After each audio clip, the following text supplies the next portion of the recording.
그림을 먼저 하나 보여드릴게요. 오? 보이시나요? 어디다 쓰는 물건인 것 같아요? 주영이가 주영이네 쓰는. 방. 예, 주영이네 방.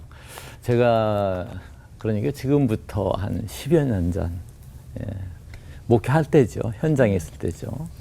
우리 교회 어린아이들 방마다 문패를 만들어줬습니다. 예, 물론 각 방의 아이들 이름은 다 달라지겠죠. 목사님이 직접 그리신 거. 아, 그러면요. 예.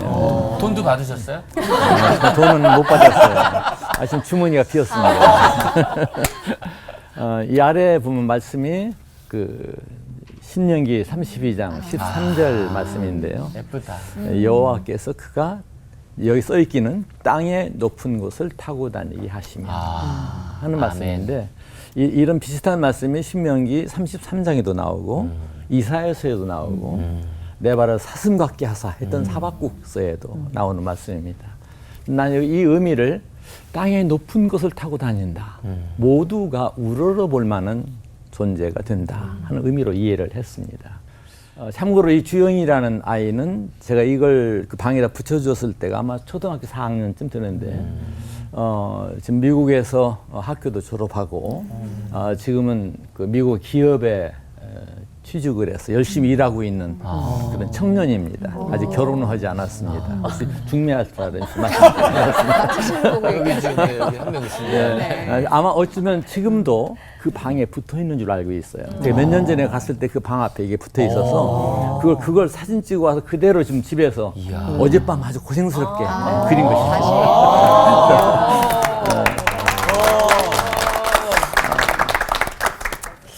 그런데 오늘 이 주제를 바꿔서 저는 고민을 좀 많이 했어요. 내가 내 사랑하는 아이에게 준 한마디에 한 말씀, 한두 말씀이 있었는가 하고 고민을 했습니다. 아무리 생각해도 떠오르질 않아요. 그래서 지난날 이메일을 다 들춰보려고 했는데 이메일이 사라져버린 게 많았습니다. 근데 다행스럽게 지금부터 25, 6년 전에 저희 작은아이가 군대 갔을 때 편지를 나눈 한 뭉치를 찾았습니다. 우리 작은이가 얘기하기를 아빠가 자기 군대 생활할 때 보낸 편지가 그 부대와 누구보다 많았다는 거예요. 내가 한 주일에 한 번 이상 편지를 꼭 썼습니다. 100통도 넘을 거라고 얘기했는데 제가 받은 편지도 한 5, 60통 이상 됐는데 그걸 꼼꼼히 살피기 시작했습니다. 무슨 말씀을 보냈는가 하나 딱 나왔어요. 뭐라고 나오는 거 아니? 아버지께서 나 군에 입대하기 전에 두세 번 당부하신 말씀이 눈이 확 트이더라고요. 그 내용을 읽어보니까 영어는 그 수준을 유지하고 영어 실력은 그 수준을 유지하는 말씀이었습니다. 근데 다행스럽게도 그 뒤에 성경을 읽었으면 좋겠다. 3번 정도 읽을 수 있을 것 같아. 성경 통독을 권한 게 그 다음에 나와 있었습니다. 성경 열심히 읽는 아이였습니다. 지금은 목회자로서 살고 있습니다. 저는 그 아이들에게 한두 말씀을 꼭 심어준 기억은 없어요.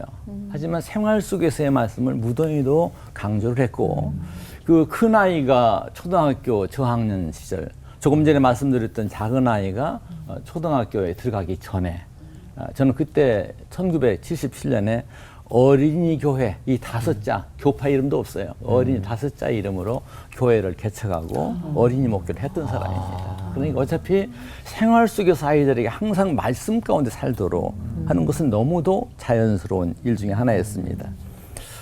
자녀에게 한두 말씀 지표를 준다는 거 매우 중요하다고 생각합니다. 뭐 마르틴 루터나 어거스틴이나 뭐 그런 말씀들이 있죠. 매우 중요하다고 생각합니다. 더 나아가서 자녀들이 그 말씀 가운데 살게 하는 것도 매우 중요하죠. 저는 그런 기세에 속하는데 그 말씀을 권하기 전에 꼭 부모님들에게 당부하고 싶은 말씀 하나가 있습니다. 첫째로는 자녀와의 관계 정립입니다. 부모와 자식 어떤 수직적인 관계가 아니라 어쩌면 수평적인 인격을 서로 존중하는 그런 관계가 우선이라고 생각합니다.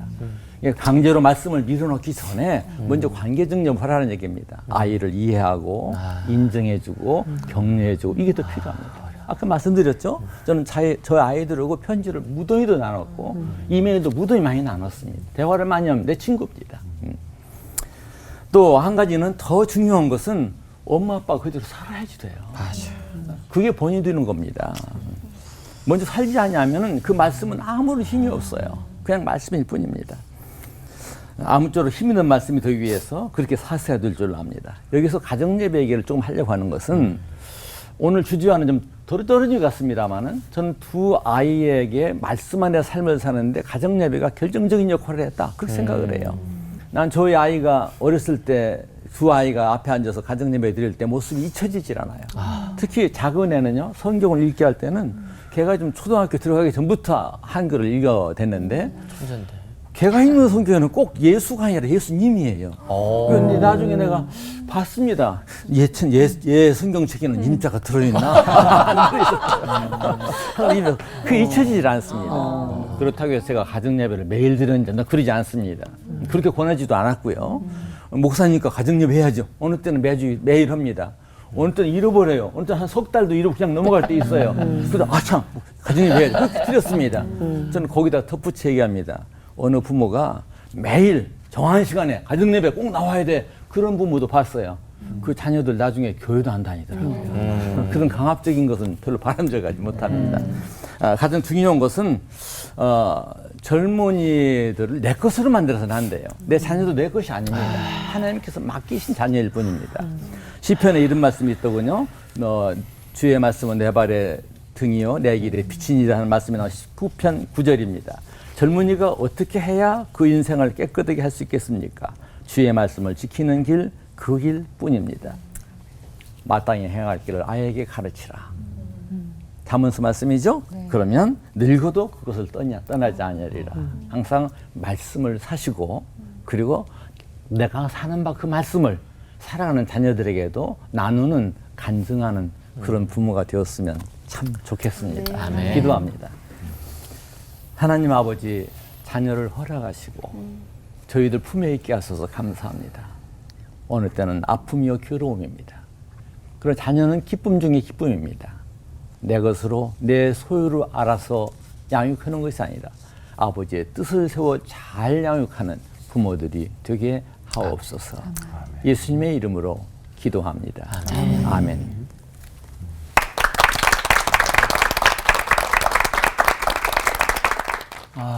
네, 저에게는 3명의 자녀가 있습니다. 우리 첫째는 지유고요. 이름의 뜻은 마르지 않는 샘이라는 뜻이고, 둘째는 아들인데 지찬이, 찬양의 샘, 막내는 지안이, 평안의 샘, 이렇게 세 자녀를 하나님께서 선물로 주셨는데, 이 세 자녀에게 제가 줄 수 있는 가장 소중한 선물, 유산이 뭘까를 한번 생각을 해보게 됐어요.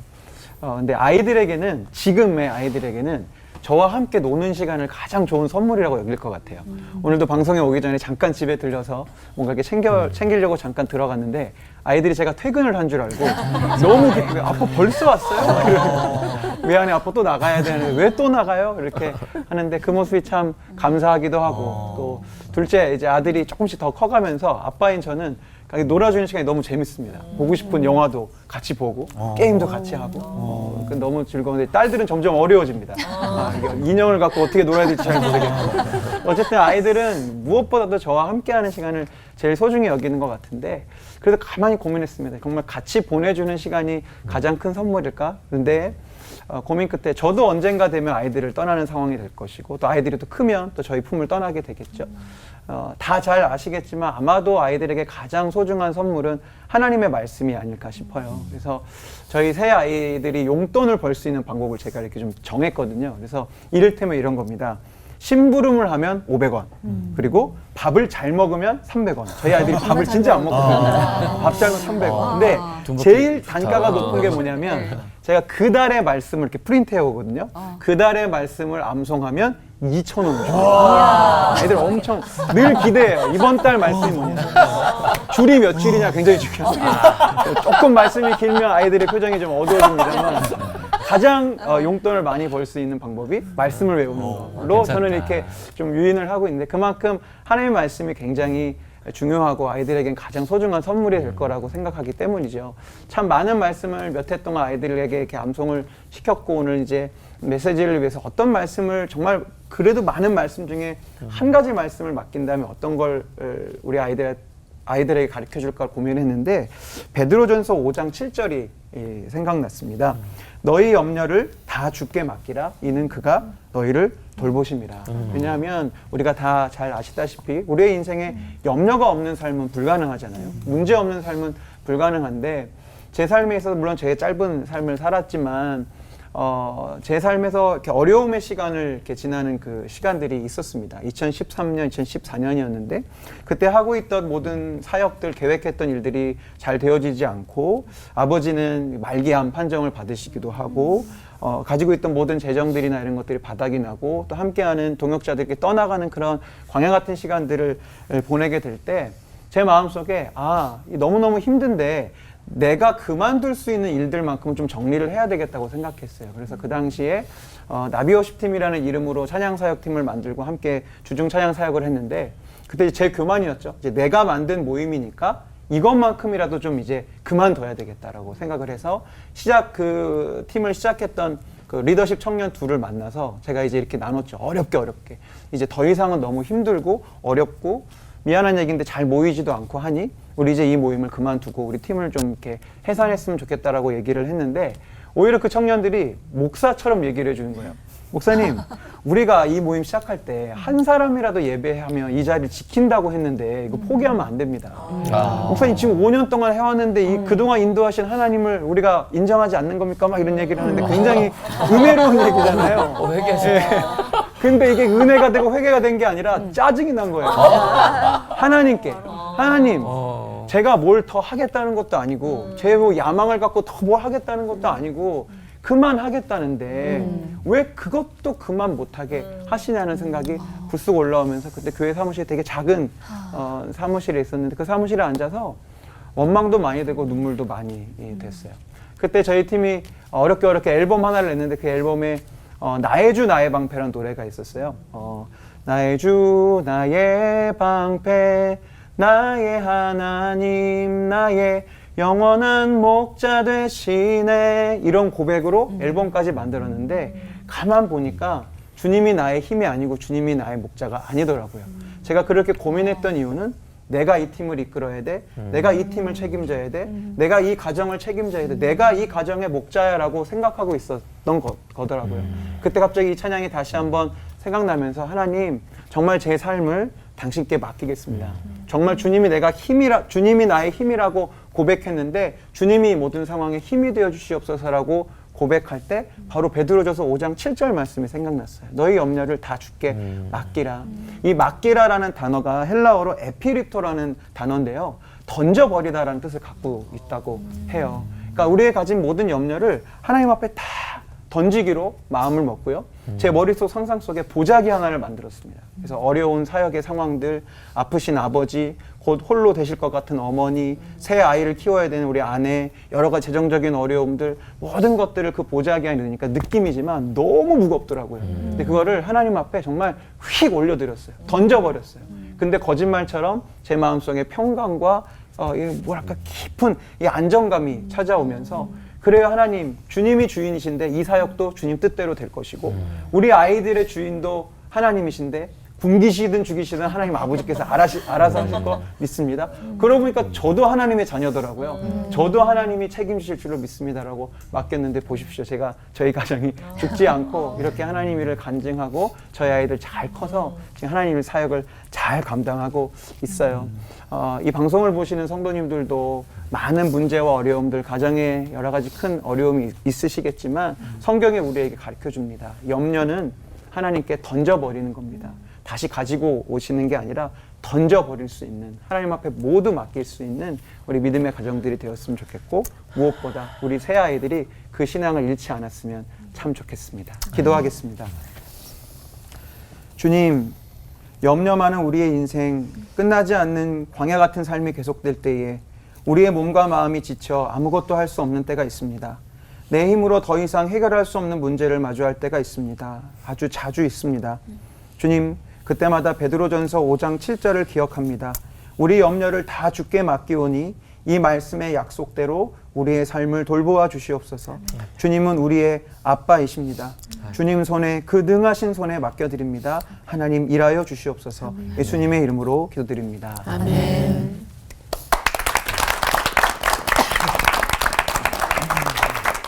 우리 부모들은 좋든 싫든 말을 남기든지 말씀을 남깁니다. 그러니까 부모는 하나님이 주신 권세이기 때문에 부모의 말에는 힘이 있어요. 영화 속에 보면 어떤 아버지가 아들을 딱 붙들고 마지막 말을 남기죠. 아들아, 원수를 갚아다오.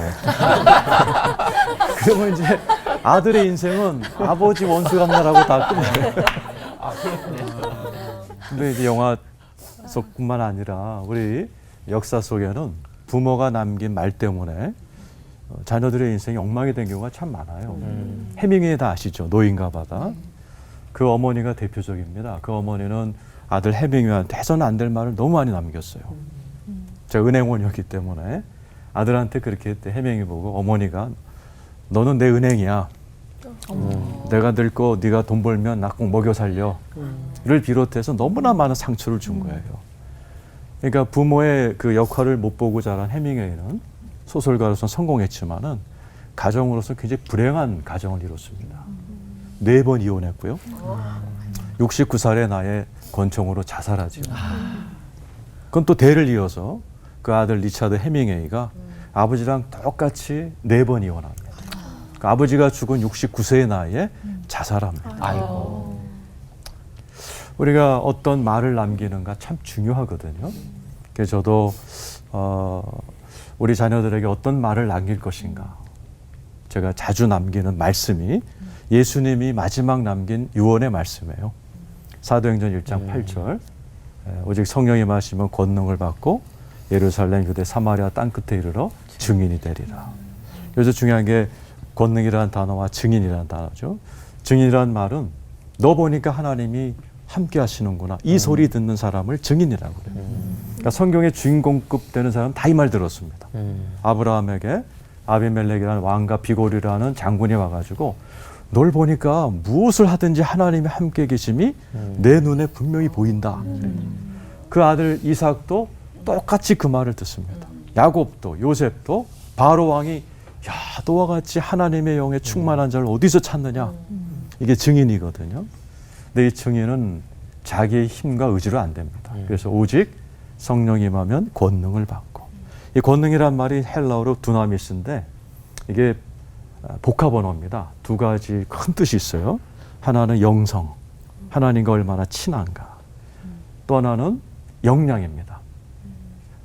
내가 목회자라면 목회를 잘할 수 있는 역량, 또 찬양 사역자는 찬양을 잘할 수 있는 역량, 예술가라면 예술을 잘할 수 있는 역량. 이 2가지가 다 합쳐진 단어를 권능이라고 그러고요. 이 권능을 우리가 받았을 때 증인의 역할을 예루살렘, 또 유다, 사마리아 땅, 가정과 일터와 교회와 삶의 전반에서 하는 것이죠. 근데 문제는 이제 이 권능을 어떻게 받는가? 제자들이 권능을 어떻게 받았죠? 가장 무능할 때 받았습니다. 예수님 떠나버리고 그 수제자인 베드로는 예수님을 면전에서 부인하는 그래서 통곡하고 가장 낮아졌을 때 그 무능함 가운데 하나님의 권능, 전능함이 선물로 주어진 것이죠. 저희 아이들에게도 제가 이 얘기를 자주 해줍니다. 그리고 오늘 말씀의 주제인 자녀들에게 어떻게 말씀을 만나게 하는가. 저도 목사로서 아버지로서 우리 아들, 딸들이 정말 하나님의 말씀을 언제 얘네들이 만나는가. 얘네들이 목사의 자녀들이기 때문에 쇼하는 데는 전문가들이거든요. 근데 알죠. 얘네들이 진짜 하나님의 말씀을 만났는지를. 네, 감사하게도 저희 딸도 아들도 하나님의 말씀을 만났어요. 무능할 때 만났습니다. 우리 아들이 고등학교 때 미국 유학을 갔습니다. 어린 나이에 갔는데 매일 전화가 와요. 울면서. 아빠 오늘도 하나도 못 알아들어서 아침부터 저녁까지 책상에 앉아서 울다가 왔다는 거예요. 그때 제가 그 얘기했어요. 야, 그때가 바로 하나님의 전능함을 만날 때요. 나도 너랑 똑같은 경우가 있었어. 아무것도 못할 때 말씀을 붙들었더니 말씀이 나에게 이상한 묘한 힘을 주고 그 힘이 나에게 지혜를 줘서 내가 학업을 잘 감당할 경험이 있으니까 이제부터 말씀 붙들어 봐라. 그때부터 이제 우리 아들이 하나님의 말씀을 만나는 과정이 시작이 됐어요. 그때부터 이 아들이 하숙집에서 하숙집 광이 있습니다. 그 새벽에 일어나 가지고 1시간씩 기도하고 성경을 보면서 가는 거예요. 여전히 안 들리죠? 저는 이 카톡 발명한 사람 노벨상 줘야 된다. 카톡으로 우리 아들과 매일 어떨 때 하루에 뭐 두세 번씩 말씀을 주고받았어요. 예, 그냥 아들은 이게 뭐 정말 못 따라갈 것 같으니까는 다 앞에서 전화가 오면 저는 말씀으로 그 아이에게 또 던져주고 그럼 그 아이는 또 말씀이 좀 들어가니까 그 말씀으로 이게 용기를 내는 거예요. 그래서 어떨 때는 이렇게 말씀을 이렇게 서로 교제하다가 저 KTX도 놓친 적도 여러 번 있어요. 예. 그런데 이 녀석이 이제 말씀을 만나고 말씀으로 살아가는 걸 배우기 시작한 거예요. 그래서 점점 이제 수업을 알아듣기 시작하고 또 하나님의 그런 말씀으로 이렇게 용기롭고 밝아지고 자신감을 갖게 되더라고요. 그러더니 성적이 좋아지고 조금 지나니까 우리 아들이 다니는 학교는 이제 백인들만 있는 학교예요. 백인 애들이 우리 아들한테 와서 물어보는 거예요. 그 좀 지나니까 선생님께서 이제 이게 그 진도가 좀 피곤하시거나 건강이 안 좋으시면 우리 아들 보러 나와서 수업을 진행하더라고요. 그 시험을 보면은 우리 아들 답안지를 앞으로 갖고 오라고. 얘는 무조건 100점이니까 이게 모범 답안이라고 이걸로 채점하라고 그런 일들이 일어났어요. 아들 자랑하면 10,000원이죠, 서울은. 대구는 5,000원인데. 이걸 통해서 저희 아들이 지금 말씀으로 살아가고 또 말씀 속에서 살아가는 걸 보면서 아, 정말 아이들에게 신앙을 유지해주고 신앙의 유산을 남겨주고 말씀으로 살아가게 해준다는 것이 참 귀하구나 이런 생각을 했습니다. 이 시청자 여러분들께서도 하나님의 말씀으로 살아가는 모습들을 잘 가르치시기를 축원합니다. 아멘. 기도하겠습니다. 하나님 아버지, 저희의 자녀들이 하나님이 함께하는 증인의 삶을 살게 하여 주옵소서. 아멘. 그러기 위해선 하나님의 권능 받아야 되겠사오니 하나님의 말씀으로 기도로 살아감으로 인하여 하나님 나라의 큰 증인들로 하나님 나라 확장하는 일꾼들 삼아 주시옵소서. 예수님의 이름으로 기도드리옵나이다. 아멘. 아멘.